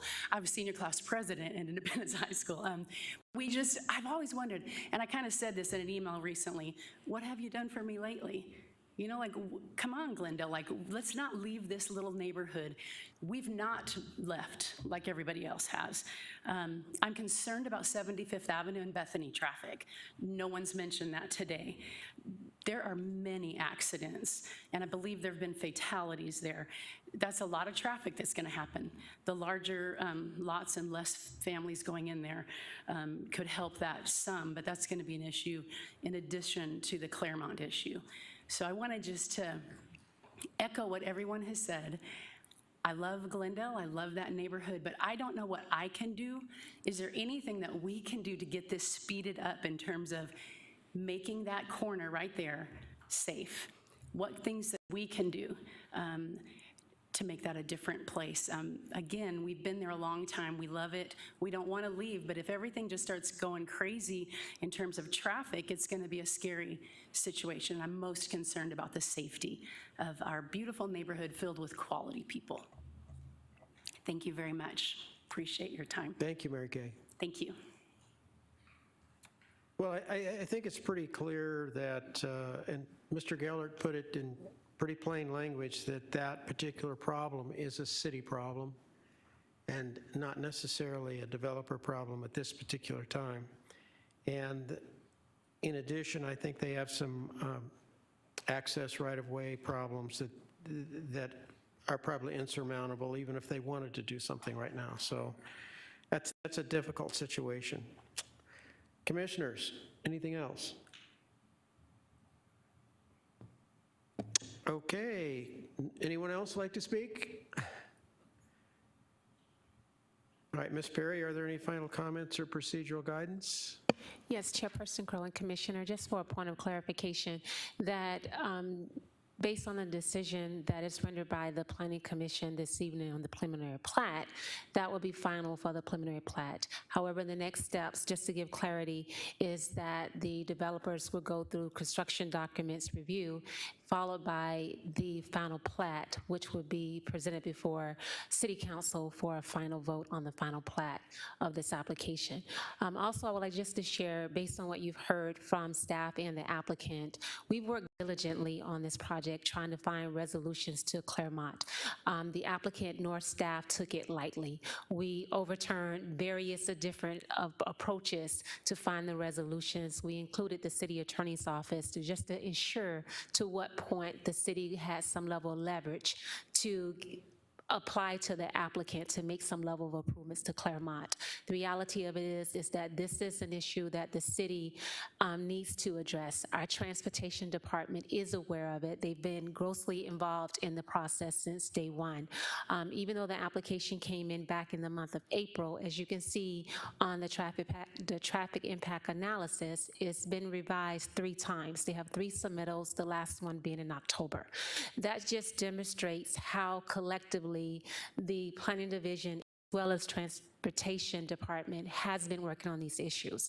If there's opportunities to have speed humps, that is something that our Transportation Department has a process in which they undergo. They survey the area, they get input from the neighbors to determine if indeed it's a necessity to have these speed humps or any other type of safety mitigations that they can take place, knowing the concerns that's taking place on Claremont.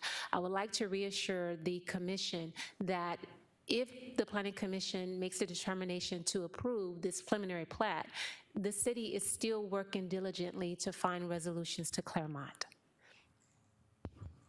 Thank you. Okay, the public hearing for case number PP 21-04 is now closed. Gentlemen, do I hear a motion? Chair, further discussion? Yes, sir. Mr. Crow? This question is probably to Mr. Gruber. Is there a footnote we could make on this approval that we would like the council to take up the issue on Claremont? Chair and members of the commission, I don't know if there's anything that you can add to this approval other than what you have already done, which is to state that intent, and I believe staff has heard that. So I don't know if staff has anything, planning staff has anything to add to that. They'd probably be better able to state that, but I don't think there's anything we can state other than what we've done along with this approval.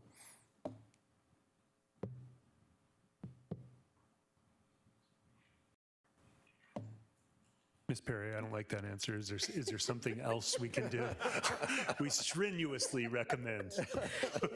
Chairperson Crow, commissioners, specifically Commissioner Crow, we will continue to work on it to see where we can find levels of resolutions. We will continue to work with the applicants, council members that the applicants have been speaking with, and in between now, the review of the construction documents and the final plat, if there's a condition that is applicable that we can reasonably present towards the applicant and they can accommodate that, then we'll address it between now and the final plat. But it is noted on record that the commission would like for us to continue to find some level of relief to address the issues that was brought before you this evening. Thank you. Commissioners, anything else? Oh, Commissioner Heath. Yes, this is probably a question for Mr. Gruber as well, and it has to do with public notice and accommodation for disabled folks. So the lady sat here and sat through the meeting, got up and spoke, said that she notified and spoke with individuals in the city and had requested from the developers on numerous occasions to receive accommodation for this public meeting, and it never came. So now my question is, we have had concerns about notice and people being allowed to attend these public meetings all along here. Where do we stand currently now that a disabled person has not been allowed accommodation to attend a public meeting? Chair, members of the commission, and Commissioner Heath, that request did come across our desks, and Ms. Figueroa and I worked with the person who stood before you earlier to try to make some sort of accommodation to see what would work for her for a meeting. So I can't speak to it any further than that. I think it was our understanding that the request had been granted. So I think there was a communication breakdown at some point, and we'll have to look into that. But certainly, that's as much as we can. That is something that we try to receive and respond to. So do we have any concerns moving forward since somebody has not been allowed that accommodation? Chair, members of the commission, without looking into it further, I don't have any at this point without getting a better understanding of what happened. Right now, I don't have any concerns about it. All right, thank you.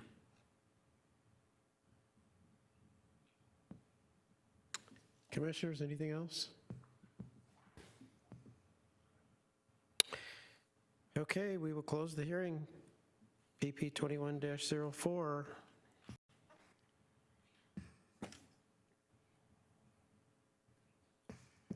Do I hear a motion?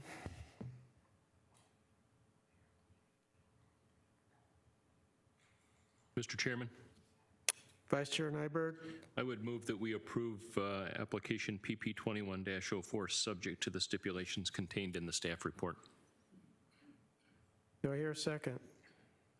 Second. Any further comments or discussions on PP 21-04? Okay, I have a motion and a second to approve case number PP 21-04, subject to the stipulations as outlined by the staff. I will conduct a roll call vote starting from my far right. Commissioner Crowe. Aye. Vice Chair Nyberg. Aye. Commissioner Wilfong. I'd like to explain my vote. Certainly. That corner is a mess. There's really a disaster going on right there. I hope the applicant works with the residents to come up with a decent plan that makes it, at least a safe corner for everybody, but I vote aye. Commissioner Nowakowski? Explain my vote. Certainly. I echo Commissioner Wilfong's comments, and I just want to add that I do see the due diligence here with expanding 74th Avenue, adding that 30 feet, adding 55 feet right away on 75th, and on Bethany also. And, we really look at density, and when you compare it to the 90 homes adjacent and these 71 homes, and you're reducing the number of streets, really, also that are home occupied. And I just think it's a good plan, but we need to fix Claremont 74th to make it a better solution for everyone. So with that, I say aye. I vote aye. Commissioner Heath? And I would like to explain my vote as well. Certainly. I have several concerns. First off, we have somebody, a disabled party who wasn't allowed to attend a public meeting, accommodation not made for whatever reason. Secondly, we have a traffic report that is very seriously in question about how properly the traffic study was done. Serious concerns. We have our own city staff who recognizes the area as being a traffic problem. Whether Beazer can fix it or not, the problem exists. Maybe something could have been done differently if the traffic study had been better conducted, more detailed, more alternatives considered. We don't know that because that didn't happen. And with that, I have to vote nay. Okay, I'd like to explain my vote as well. I am concerned with the same things that have already, I'm not going to go through all of these things that the other commissioners have already said. But I do appreciate the effort that Beazer has put in to try to remedy the things that they could remedy. I also appreciate Mr. Gellert's comments in regards to the fact that that problem there on the corner is really a city problem. I appreciate the situation where the right-of-way to do much more is in the hands of somebody else. I'm a little concerned about the traffic report in regards to when it was done under the circumstances in that particular environment with COVID and nobody going to work and everybody working from home and so on and so forth. But based on the totality and all of the other positive things, I'm going to have to vote aye.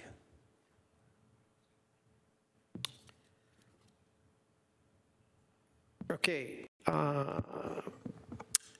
Case number PP 21-04 has been approved. Mr. Gruber, what are the next steps in the process? Chairman, members of the commission, your action with respect to case number PP 21-04 is final, subject to a written appeal received within 15 days. Ms. Perry, is there any other business? Yes, thank you.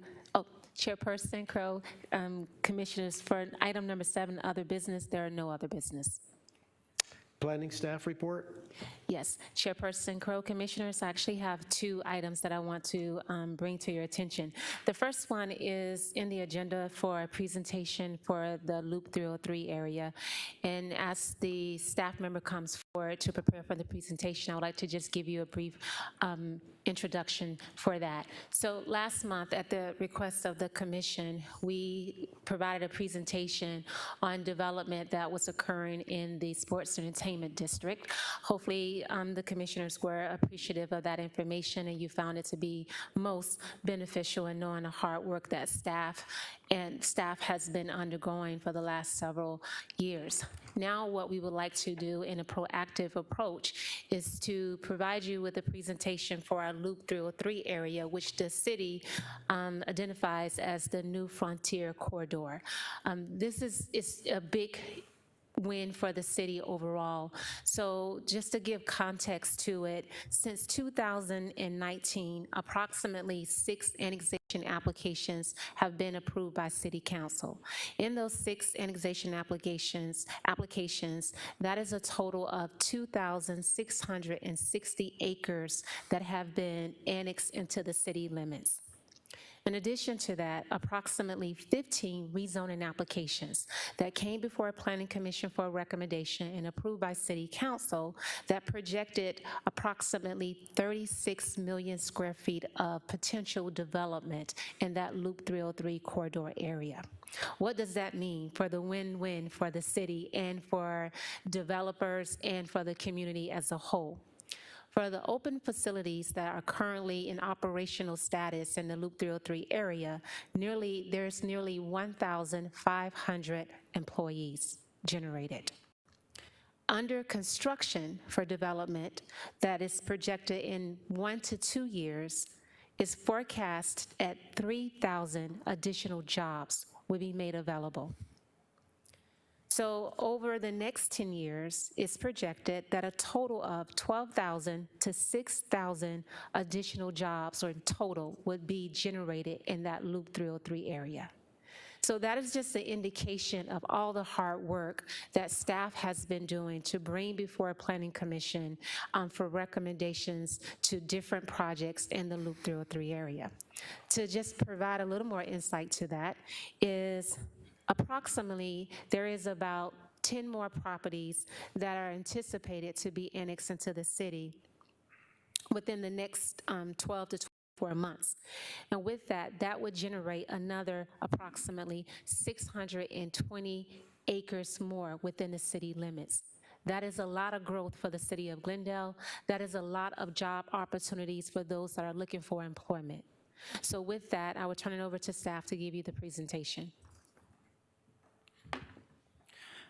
Good evening, Chairperson Crow and Commissioners. My name is Jonathan Ramirez, and I am the Associate Planner here with the City of Glendale. And today I will be doing a presentation on the new development within the 303 corridor.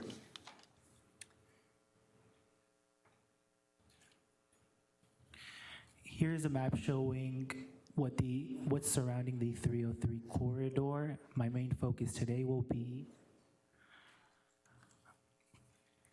from the projects from Camelback Road all the way to Peoria Ave and from Litchfield Road to West Cotton Lane.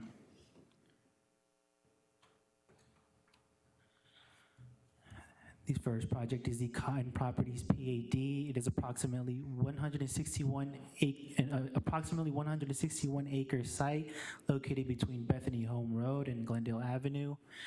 Between Cotton Lane and Loop 303, there are currently 3 projects under construction within that area: Pizzuti Distribution Center, Scannell, and Kentwood 303.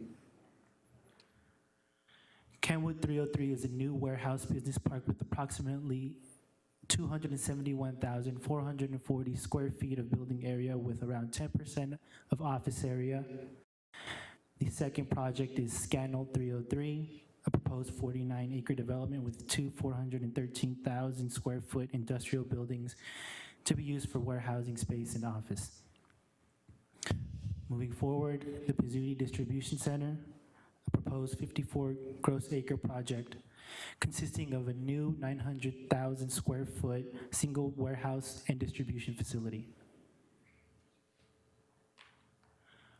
Park 303 PAD, approximately 340.22 acre site located at the northeast corner and southeast corner of Glendale Ave and State Route Loop 303 and the northeast corner of Bethany Home Road and State Route Loop 303. There are currently 3 projects under construction within that area. The first one is Park 303 Phase 1 and 2, Westback 303, and Servo Logistics Center.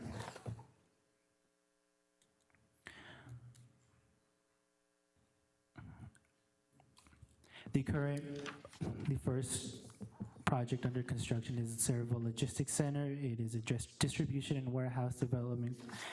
It is currently a 2-phase complex of cross-dock warehouse building. Phase 1 of the building will have 1,155,000 square feet, while Phase 2, Building B, will have 380,434 square feet. The next project is Westback 303. It contains 2 building developments consisting of approximately 900,000 square feet of a warehouse and distribution center on a 55 net acre site. The next project is currently under design review. It is Park 303 Phase 1 and 2 for 1,100,370 square foot commercial warehouse building with trucking yards, parking lots, and landscaped areas. The next project is Wolf Logistics Center PAD, a 1,338 acre site, which is 2 miles long north to south. The site spans from Peoria Avenue to Northern Avenue between Reams Road and 143rd Avenue. There are currently 5 projects on that location. The first project is Ball Glendale. This project consists of an approximately 515,966 square foot manufacturing and distribution center. Current status is it is completed. The next one is Cold Summit, a 350,000 square foot cold storage logistics warehouse facility, which is currently under construction. The next one is Red Bull. Consists of a new 700,000 square foot structure that will be utilized for production and distribution of beverage products. The next one is Lager House. It is currently under construction and it is a built-to-suit cross-dock industrial building totaling approximately 818,103 square feet. White Claw, an approximately 950,000 square foot building to be used for brewing and distribution of beverage products. Moving forward, the Cubes at Glendale, a 335 acre site located at the southeast corner of Northern Ave and Reams Road. Current status, it is under construction. The proposed development, the Cubes at Glendale is a proposed development of modern industrial park consisting of multiple attractive high-quality industrial buildings with a future expansion totaling up to 4,731,460 square feet on a 335 acre site. 75.6 acres of the Cubes at Glendale is at the north and eastern portion of Northern Avenue and Reams Road, while the southern portion of the Cubes at Glendale is currently under construction. And this is what was approved in design review. Commerce 303, located at the northeast corner of Camelback Road and Alsup Ave, project is fully completed. It is an industrial and warehouse development on approximately 73 net acre site, includes light manufacturing and warehouse with office components. Current status is 25% completed, and this is what was approved within the design review. The next project is G303, located at the northeast corner of Servo Ave and Maryland Ave. The status of this project is it is currently under construction. There's 2 buildings planned for industrial distribution with approximately 1,139,040 square feet. This is what the current project looks like today, and what the final product will look like based on what was approved in the design review. The next project is VT 303, located at the southeast corner of Servo Ave and Maryland Ave. Current status of this project is it is currently under construction. The buildings are planned for industrial distribution uses and will include truck parking, auto parking, and other on-site and off-site infrastructure improvements. This is building 1 of VT 303, building 2, and what the proposed final product will look like based on what was approved within the design review. Falcon Park 303, located at the northwest corner of Camelback Road and 152nd Ave.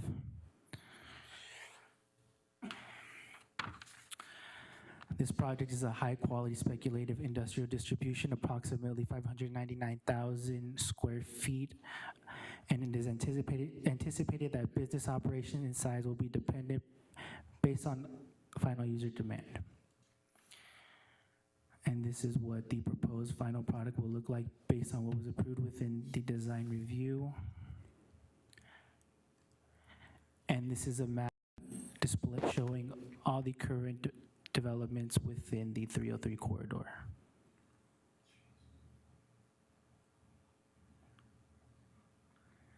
And that concludes my presentation. Thank you.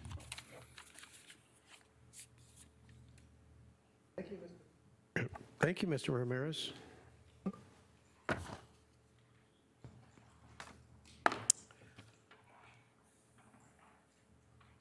Ms. Perry, anything else?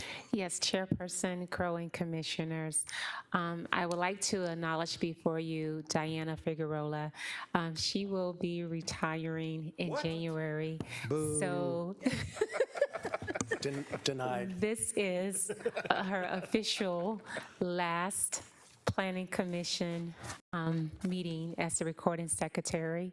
She was not expecting me to do this, so I've caught her off guard. So she's been with us for more than 25 years. So a lot of experience, historical knowledge, will be retiring when she leaves us, but then more so for the many viewers that have seen her sitting there at the dais as a recording secretary. I just wanted to make sure it was on record that if we don't see her, that it's because she has earned her right and deserved to enter into retirement. So I just would like to say before the Planning Commission that we're very appreciative of her hard work and her dedication to ensuring that the Planning Commission has been operating and running as smoothly as it has for many, many years. Come on, stand up.